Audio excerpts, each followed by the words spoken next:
2023-এর 14 জুলাই রাজ্য ভিজিলেন্স কমিশনের চিঠি। মঙ্গলবার টালা থানায় সন্দীপের বিরুদ্ধে এফআইআর নেয়নি পুলিশ।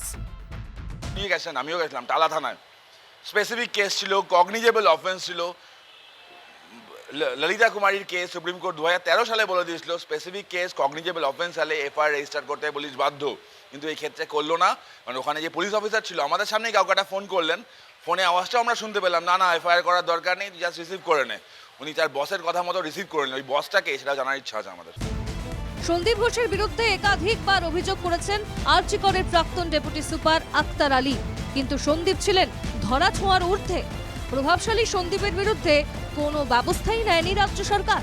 উল্টে প্রভাবশালী সন্দীপকে বারবার বদলির পরেও আরজি করেই ফেরানো হয়। সেই সন্দীপ ঘোষ এখন সিবিআই এর র্যাডারে। আরজি করে দুর্নীতির অভিযোগে সন্দীপকে ডেকে পাঠিয়েছে লালবাজারও। আর এবার আর্থিক কেলেঙ্কারির অভিযোগে সন্দীপের সামনে ঝুলছে ইডির খাঁড়া। বুধবার হাইকোর্টের দ্বারস্থ আরজি করের প্রাক্তন deputy super Akhtar Ali. Day 1 থেকে সন্দীপের বিরুদ্ধে দুর্নীতির অভিযোগ উঠছে। ইডি তদন্তের আর্জি জানিয়ে মামলা বিচারপতি রাজর্ষি ভরদ্বাজের এজলাসে।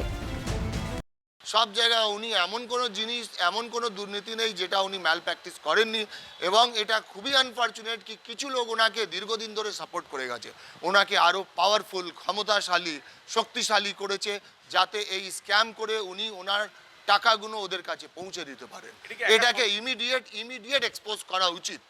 দেখুন, এটা স্বাস্থ্য প্রশাসনের বিষয়, এবং যেখানে রাজ্য সরকার একটি সিট গঠন করে তদন্ত শুরু করেছে, সেখানে আবার নতুন করে কেউ তদন্ত চেয়েছেন, আইনের বিষয়, সেখানে নিশ্চয়ই রাজ্য সরকারের আইনজীবীরা, স্বাস্থ্য দফতরের আইনজীবীরা তারা তাদের বক্তব্য জানাবেন।